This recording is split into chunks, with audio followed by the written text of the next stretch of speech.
रामायण में सीता जी हरण के बाद श्री राम और लक्ष्मण देवी की खोज करते हुए शबरी के आश्रम पहुंच गए थे। बहुत कोशिशों के बाद भी श्री राम और लक्ष्मण को सीता के बारे में कोई जानकारी नहीं मिल रही थी। जब दोनों भाई शबरी के आश्रम पहुंचे तो शबरी वह बहुत प्रसन्न हो गईं। शबरी श्री राम की परम भक्त थी। शबरी के गुरु ने कहा था कि एक दिन राम तुम्हारे पास आएंगे। इसके बाद से शबरी आश्रम में रहकर ही श्री राम की प्रतीक्षा कर रही थी। शबरी ने श्री राम और लक्ष्मण को देखा तो उन्हें आसन पर बैठाया। शबरी समझ गई थी कि लगातार जंगल में चलते रहने से दोनों भाई थक गए हैं, इन्हें भूख भी लगी है।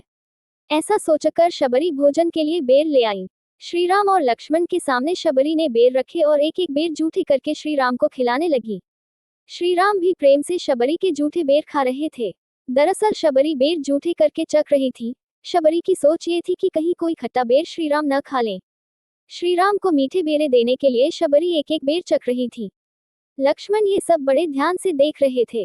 उन्होंने सोचा कि श्री राम खुद भी तो जूठे बेर खा रहे हैं और मुझे भी खिला रहे हैं। हमें देवी सीता की खोज करनी है और भैया यहाँ बेर खा रहे हैं।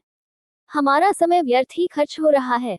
कुछ देर बाद श्री राम ने शबरी से कहा कि आप जो चाहती थी वह मैंने किया। हमने आपके दिए हुए बेर खा लिए हैं।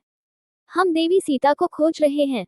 आप वन में रहती हैं, कृपा करें अगर आप देवी सीता के बारे में कुछ जानती हैं तो हमें बताएं, हमें आगे जाने का रास्ता बताएं। शबरी ने श्री राम को आगे जाने का सही रास्ता बताया। इसी रास्ते पर चलकर श्री राम और लक्ष्मण की भेंट हनुमान सुग्रीव से हुई थी। प्रसंग की सीख, हम भी कहीं यात्रा पर जाते हैं तो नए नए लोगों से हमारी मुलाकात होती है। नए लोगों से मिलें, लेकिन अपने लक्ष्य का भी ध्यान रखें। अगर मुलाकात की वजह से लक्ष्य भूल गए तो सफलता नहीं मिल पाएगी, हम रास्ता भटक जाएंगे। यही बात हमारे काम पर लागू होती है। काम करते समय भी हमें अपने लक्ष्य पर ध्यान लगाए रहना चाहिए।